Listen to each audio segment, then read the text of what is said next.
ต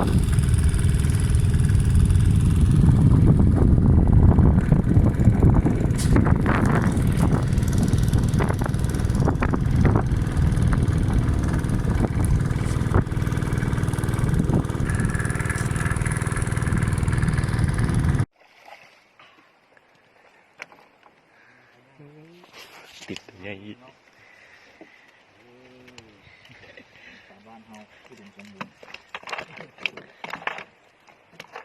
อาจารย์เขียน3 แต้ม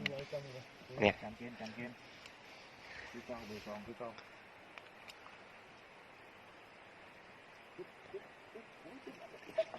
เอ้ยสวยอาจารย์เขียนมาทัวร์วันนี้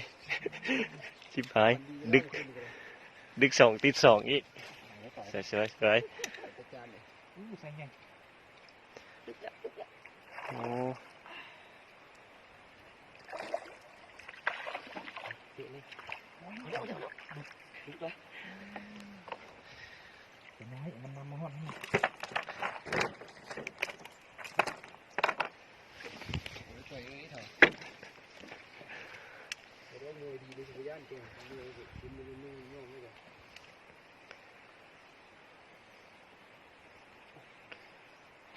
โอ้ชูยอีกแล้ว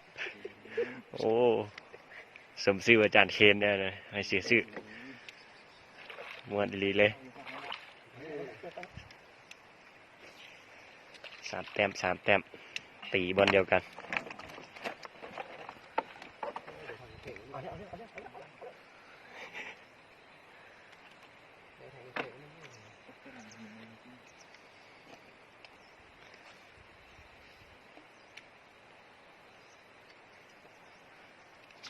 ตีอีกแล้วโอ้โถ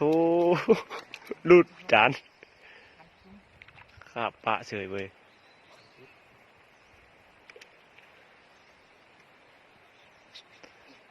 สวยบาลาโตเลยจานเพื่อนว่านี่มาแล้วเนี่ยโอ้โคตรใหญ่นี่โอ้โถฝักมันหลายแล้วเนี่ยตี2 คันถึง2 ตัวตีย้ำมันเดียวกันอีกใส่น้อยตัวนี้เนาะโอ้ของจานเขียนมีตัวใหญ่ๆเลยเลือกเอาตีเด็ดฮะใส่งามๆนี่จานคำล่าอันนี้นะจากแต้มละจาน2แล้ววะโอ้จานเขียน4 แต้มละรถป่าซาเชื่อใช้ได้เป๊ะเลยหางจานมันเว้าโมเป็นว่าขี้โมดึกไปบ้านใดเอา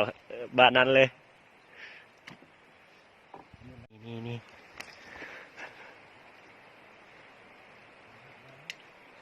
มาอีกแต้มแล้ว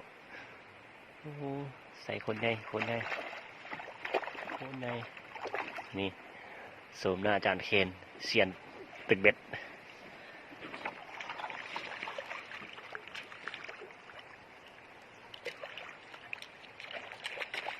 เย็นเลยเวลาเมื่อกี้ไฟแก้มเราขาวสุดแหละ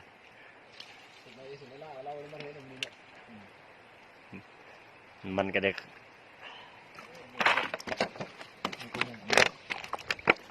ับจานขี้น้องจะเอาตัวน้อยจานเขียนเพิ่นว่าบ่ดึงตัวน้อยเพิ่นว่าให้จานคำลาดึงตัวน้อยปาดเพิ่นเลือกได้เลยนะเพิ่นดึกฮะ